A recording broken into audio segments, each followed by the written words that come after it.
The letter came in the most unusual way. A thick cream-colored envelope, sealed with a crimson wax emblem of an unfamiliar symbol. The words written on the front were elegant, but the handwriting felt strangely personal, as though it was meant for only her.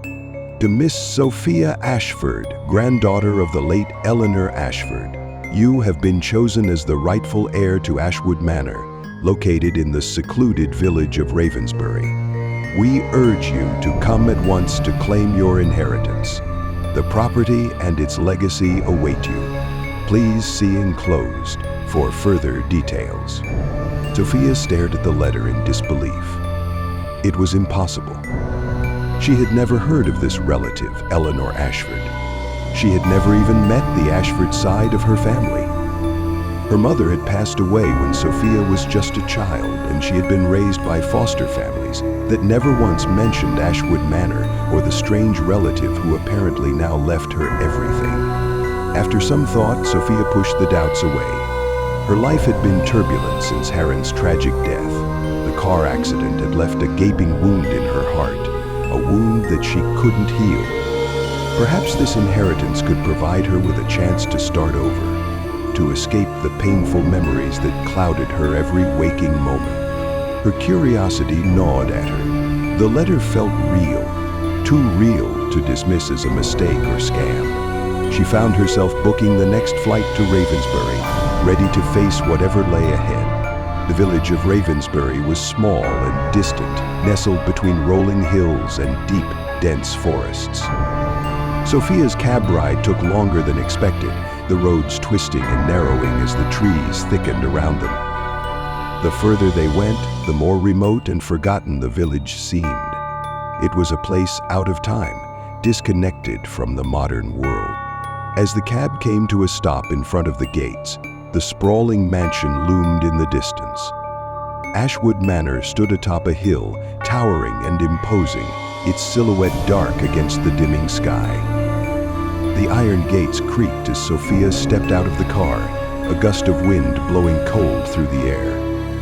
The mansion was magnificent, its architecture grand, yet strangely eerie, as though it had been abandoned for centuries. Ivy crawled up its stone walls, and the windows seemed like vacant eyes staring down at her. The air felt thicker here, charged with something she couldn't name. The gate was unlocked, and as she pushed it open, it groaned in protest, like the house itself was waking up. With a hesitant breath, she stepped onto the stone path leading up to the front door, her footsteps slow and measured. The house felt too still, too quiet, and she couldn't shake the sensation that she was being watched. The door was already slightly ajar, as though it had been waiting for her. As she entered, the smell of dust and old wood hit her senses. The foyer stretched ahead, grand yet desolate. The tall ceilings echoed with each of her steps, and the faded wallpaper seemed to shift and flutter, as if something was moving behind it. She moved deeper into the house, compelled by the silence and the strange pull she felt to explore. The rooms were shrouded in dust and time. Everything seemed frozen, like the house had been abandoned just yesterday, though it was clear that no one had lived here for years. Furniture sat under white sheets, their forms ghostly, distorted by the dim light that filtered in through the grimy windows. The house seemed to hold its breath, waiting for her next move. At the end of the hallway, a grand staircase rose to the upper floors. She hesitated, staring at the stairs, feeling a chill crawl down her spine. Something about the house felt wrong, something beyond the dust and neglect. Her feet carried her upward anyway, as if she had no choice but to explore every corner. That night, as Sophia sat on the large, creaking bed in the master bedroom, she could hear faint whispers from the hallway. The air felt unnaturally cold, and the quiet of the house weighed on her. She tried to shake off the unease, but the whispers grew louder, and she couldn't tell where they were coming from. Her mind raced. "It's just the wind," she reasoned. "The house is old. It's probably just the pipes or the floorboards settling. She tried to settle into the bed, pulling the thick quilt around her and closing her eyes. But the whispers didn't stop. There were voices now, indistinct but unmistakable, echoing through the walls. The air grew heavier with each passing minute, and the sound seemed to grow louder, clearer. Her heart began to race as she felt an oppressive presence, like someone, or something, was standing just outside her door, watching her. Suddenly, a loud bang echoed through the house, coming from somewhere above her. Sophia sat up, gasping in fear. The sound was unmistakable, like something heavy had fallen. She scrambled out of bed, her body trembling, her legs unsteady as she walked toward the door. She opened it slowly, half expecting to see someone standing in the hallway. But there was no one there. The silence returned, thick and suffocating. Just as she was about to close the door, she saw something that made her blood run cold. The mirror hanging across the hallway reflected the room behind her, but there was a shadow in the reflection. A shadow that shouldn't have been there. It was tall, dark, and human in shape, though it was indistinct, like a fleeting movement in the corner of her vision. She spun around, but there was nothing there. Only the empty hallway, bathed in the dim light from her room. The next day, Sophia explored the manor more thoroughly, trying to distract herself from the unease gnawing at her. In one of the hidden corners of the house, behind a false wall, she found an old journal. The handwriting was frantic, scribbled quickly across the yellowing pages. It was Eleanor Ashford's journal. The entries were filled with disjointed thoughts, but one thing became clear. The house had never been the same since Eleanor's arrival. She had written about strange noises in the night, whispers calling her name, and an overwhelming sense of being watched. But what truly caught Sophia's attention were the dark rituals Eleanor described. "I have unlocked the door," one entry read. "I must not look back, for what I have summoned is not for the living." The spark faded, melted away. The further she read, the more disturbed she became. Eleanor had attempted to contact spirits, something far darker than just the souls of the dead.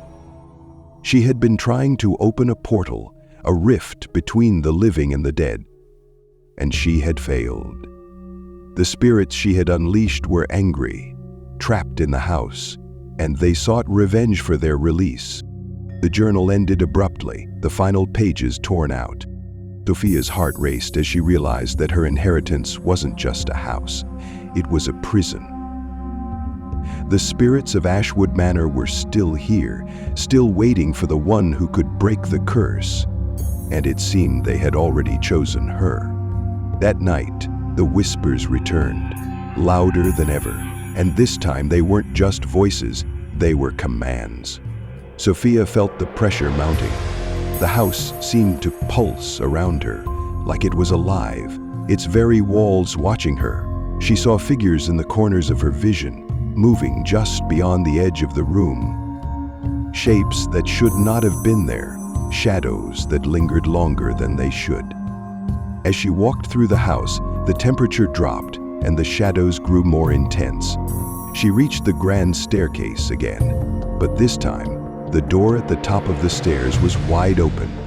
The room was dark, and she could feel a strange, magnetic pull urging her forward. Something had changed.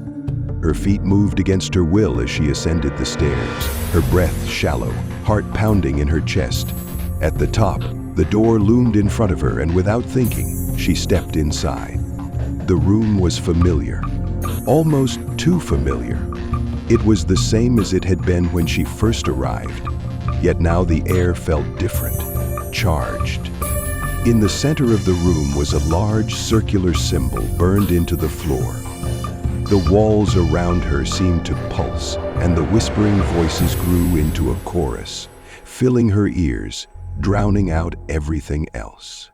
She stepped forward, compelled by something beyond her control. And then, she saw it. The figure from the mirror, tall, dark, and indistinct, standing in the corner of the room. Its eyes gleamed in the darkness, watching her with an intelligence that sent shivers down her spine. "You've come," it whispered, its voice low and hollow. Sophia stood frozen, her mind a blur. The figure in front of her began to take shape, its face slowly becoming clearer, and she recognized it. The same face that had appeared in the portrait in the foyer. "I am Eleanor Ashford," the figure said, its voice a distorted echo of what it once was. "You are the key, Sophia, the one to free us all." But freedom came at a price. The house was alive, waiting to consume her, to pull her into the depths where it had trapped so many before. Eleanor's spirit needed her to complete the ritual she had failed to finish, to open the rift between the living and the dead. Sophia was the final piece, the one who would either seal the curse forever or release something far darker. Sophia's heart raced as Eleanor's face became clearer, the ghostly figure's eyes gleaming in the shadows.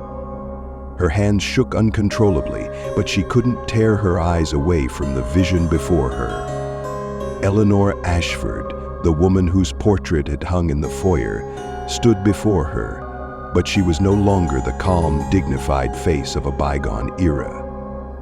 Her form was distorted, like a reflection in water disturbed by an unseen force. "Sophia?" The figure twisted and writhed, a tortured soul trapped between two worlds. "You don't belong here, Sophia," Eleanor's voice echoed, not from her mouth, but from the very air around them. The words vibrated through her body, rattling her bones. "You think you came to claim an inheritance, but you've inherited more than you bargained for. You're the key to what's locked within these walls." Sophia stumbled backward, her head spinning. The very foundation of Ashwood Manor seemed to be pulsing, as if the house itself were alive, feeding off the energy that Eleanor's ghost was siphoning from her. Every step she took backward, the shadows seemed to close in on her, creeping forward with hungry intent. "No," Sophia gasped, her mind clouded with confusion. "I didn't ask for this." Morgan looked up to see her confusion and smiled. He took a breath. Eleanor's form shifted again, and a cold wind howled through the room, blowing the heavy curtains aside. The room felt like it was collapsing, the walls bending inward, pulling the space closer to an unseen abyss. Sophia's breath hitched as she saw the symbol on the floor glow faintly. It was the same symbol from the journal, the one Eleanor had used in her dark rituals. The whispers grew louder, now a chorus of voices filling Sophia's mind, each one distinct, each one a warning. The house wanted her to complete the ritual Eleanor had failed to finish. The walls groaned as if they were alive, the sound like tortured souls pleading for release. Sophia stumbled to the center of the room, unable to stop herself. The symbol on the floor seemed to pull her toward it, urging her to step closer.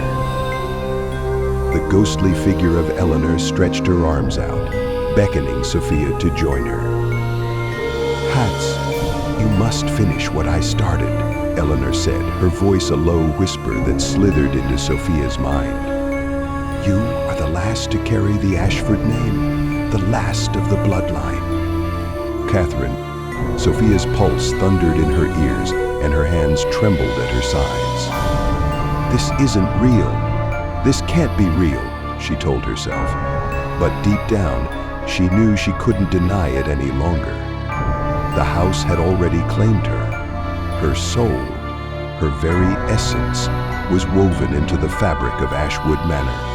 As if responding to her thoughts, the house shook, and a cold wind howled through the walls. The shadows grew darker, and the whispers surged in volume, overwhelming her senses. Her eyes darted toward the mirror across the room, its surface now black, reflecting not the room, but a swirling void, a portal to something beyond. Her heart stopped when she realized that she had already stepped into the center of the ritual, her feet planted firmly in the symbol. She was standing at the threshold between the living and the dead, and the space between them was rapidly closing.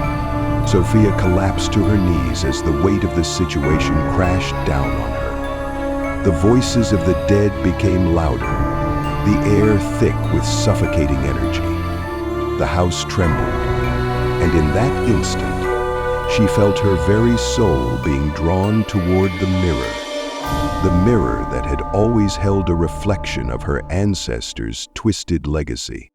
But in the reflection, she didn't see herself. She saw Aaron, his face contorted in pain, his eyes wide with terror.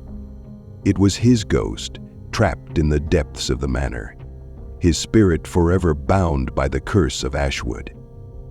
The air around her crackled with the presence of the spirits she had unwittingly released. They were watching, waiting for her to make her choice. In the next breath, Sophia's thoughts spiraled. No, I didn't come here for this. I didn't want this curse. I never asked for this fate. But the whispers called to her, their voices growing louder until they were deafening. Help us, release us, complete the ritual, let us free. The figure of Eleanor in front of her flickered, becoming more distorted and grotesque, her smile widening impossibly wide. The expression on Eleanor's face shifted to one of anguish, her mouth moving in a silent scream. The energy in the room grew unbearable. Suddenly, the truth came crashing down. Eleanor hadn't simply wanted to contact spirits. She had sought something much darker. She had opened a rift between the living and the dead, a rift that Sophia was now being forced to close, or become part of it. She realized then that the house was not merely haunted. It was a vessel for something ancient and powerful, a place where spirits, both good and evil, were trapped. The more she resisted, the stronger the pull of the rift became. Her mind blurred with visions of torment, images of tortured souls reaching for her, their whispers becoming louder, more urgent. Sophia stood, her legs unsteady. Eleanor's face appeared before her, smiling now, not in malice, but in a way that felt like a beckoning. The figure extended a hand toward her, offering Sophia a way out. You are the one who can finish it. Free us and the curse will be broken, Eleanor whispered, her voice soothing, coaxing. But in that moment, Sophia knew the truth. There would be no freedom. There was no escaping Ashwood Manor. If she completed the ritual, she would be bound to it, forever a part of its cursed past. Her name, too, would be etched into the walls of the manor, her spirit trapped along with the others. She would never leave. Sophia took a deep breath and stepped back. Her heart pounded, the weight of the house pressing down on her chest. No, she thought fiercely, I will not be your puppet. I will not be part of your game. With everything she had left, she turned away from the symbol, from the mirror, from the haunting figure of Eleanor. The house trembled, its grip on her tightening, but Sophia refused to let the fear consume her. She wasn't going to finish the ritual. She wasn't going to let it take her. As she rushed to the door, the house howled, the walls shaking violently. The whispers became screams, and the house seemed to collapse in on itself. The spirits, furious at being denied, clawed at her, their chilling fingers brushing against her skin, pulling at her clothes. The door to Ashwood Manor opened with a deafening creak. Sophia ran, her heart racing as she sprinted down the hall, through the foyer and out into the night. The cold air burned against her skin, but she didn't stop, didn't look back. Behind her, the house howled in fury. But she refused to listen. Sophia never returned to Ashwood Manor. She left Ravensbury behind, never speaking of the horrors she had witnessed. She moved far away, starting over once again. But the memories of the house, of the whispers, of the spirits she had freed, never left her. Some nights, when the wind howls through the trees, she swears she hears faint whispers calling her name.